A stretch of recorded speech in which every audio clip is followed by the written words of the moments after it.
Handguns are generally thought to have low power but high portability. They were designed and continue to be as self-defense weapons for close quarters combat. However, the handgun has evolved. Handguns are no longer just concealed carry weapons designed to fend off bad guys. They are also used for hunting the world's largest and most dangerous game. We're not talking about specialized single-shot or bolt-action handguns, but rather semi-automatics and revolvers. Some of today's handguns have enough power to make Sam Colt's knees buckle. How should the power of a handgun be measured? Although muzzle velocity and energy are commonly used, the true power of a handgun is determined by the pressure generated in the barrel's chamber, in pounds per square inch. For example, the 38 Special is a popular handgun cartridge with standard loads producing 17,000 psi and plus P loads producing 20,000 psi. In comparison, some of today's badass handguns use cartridges that generate more than 3 times that amount of pressure. You might be surprised to learn which ones produce the most pressure and how that translates to power. Number 5. Ruger Super Redhawk Alaskan 480 Ruger. The 480 Ruger uses a 0.475 caliber bullet and was the largest caliber production revolver cartridge available when it was introduced in 2003. It only produces 48,000 psi and has a power factor of 492, so it's extremely efficient. However, the 1,310 foot-pounds of energy it will generate at 1200 FPS with a 410 grain bullet is about 10% more than a 44 Magnum. You can expect an even higher percentage of recoil, especially when fired from a 2.5-inch barreled Ruger Super Redhawk Alaskan. However, it's a superbly balanced revolver cartridge for hunting the largest of big game in terms of recoil and power. Number 4. Ruger Single 7 0.327 Federal Magnum. I know what you're thinking. What does this pipsqueak cartridge have to do with this list? A cartridge must generate a lot of pressure to make this list, which the 327 Federal Magnum does. Maximum loads will reach an incredible 45,000 psi. All of that pressure is needed to propel the small 312 caliber bullet to high velocity. The 327 Federal Magnum will force a 130 grain bullet out of a 4.5-inch barrel at 1300 FPS, generating 487 foot-pounds of energy for a power factor of only 169. This is not a very efficient cartridge based on the pressure generated, but it'll do just fine for deers and hogs, with far less recoil than anything else on the market. The Federal Premium Ammunition 327 Federal Magnum cartridge is also sold by Sturm, Ruger & Company. The 327 has also been used in full-sized revolvers with 7 or more rounds of ammunition. The 327 Federal Magnum performs similarly to the high-velocity rifle loadings of the old 32-20 Winchester, but in a much shorter revolver barrel, thanks to a much higher pressure ceiling for the 327. Another similar cartridge is the 30 Carbine, which has been available in Ruger's single-action Black Hawk revolver line since 1968. The 327 Federal Magnum, on the other hand, has a higher maximum pressure than the 30 Carbine. Custom single-action conversions have been offered by gunsmiths working with Ruger and Freedom Arms. To 327 Federal, 32 H&R Single 6 and Freedom Arms revolvers were used. Long-barreled gun tests revealed even higher velocities than the 30 Carbine, as well as excellent accuracy. Number 3. Smith & Wesson Model 29 44 Remington Magnum. You probably knew it was on this list, but you probably thought it was much more powerful than it is. With one of its most powerful loads, the 44 Magnum can propel a 304 grain bullet to 1,325 FPS while producing 1,188 foot-pounds of energy at 36,000 psi. It has even been shown to be sufficient for African buffalo. Surprisingly, many people believe in full power. 44 Magnum loads are extremely difficult to shoot, and with a power factor of only 404, What does that say about the recoil of some of the other cartridge/handgun combinations on this list? However, in terms of energy generated per unit measure, the 44 Magnum is one of the most efficient hard-hitting handgun cartridges ever developed.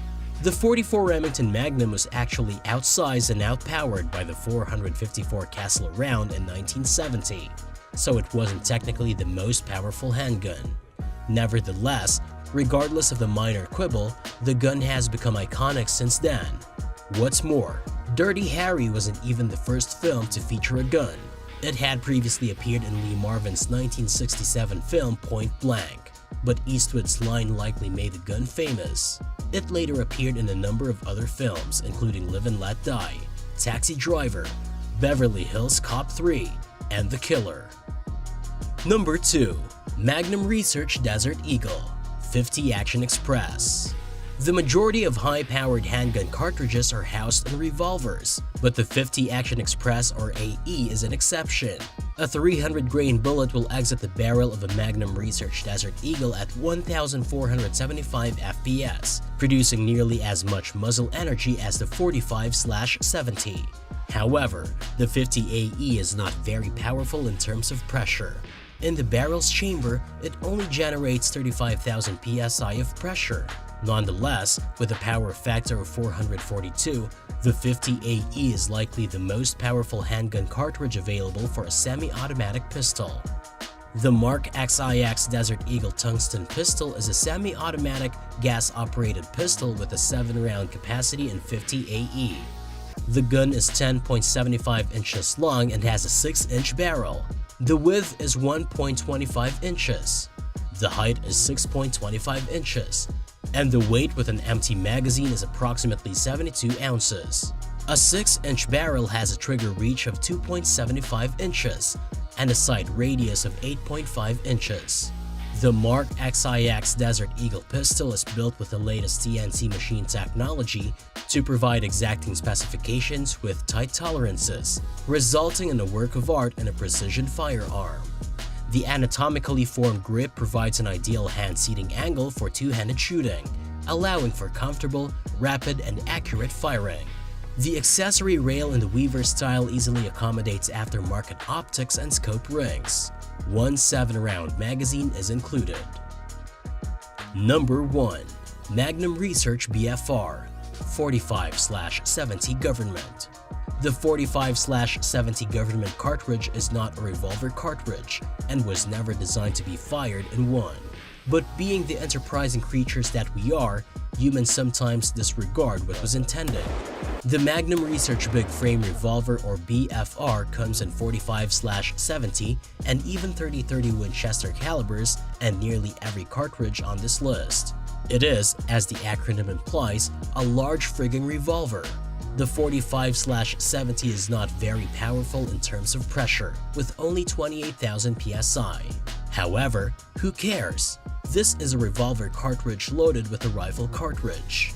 It will accelerate a 500-grain bullet to 1,150 feet per second and produce 1,468 foot-pounds of energy at the muzzle. It's not the most powerful cartridge available in a handgun, with a power factor of only 575. But it's close, and you can share ammunition with your Marlin 1895 lever-action rifle.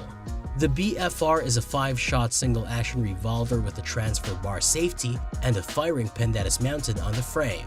This enables it to be transported with all of its chambers loaded. The cylinder can freely turn in either direction when the loading gate is open for easy loading and unloading.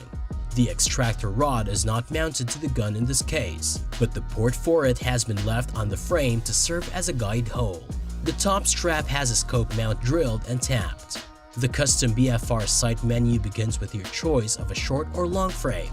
The 45/70 Government model is a long frame model. Although BFRs were previously only available in brushed stainless steel, the company now offers black nitride and color case hardened finishes for the cylinder and grip frames to add some variety.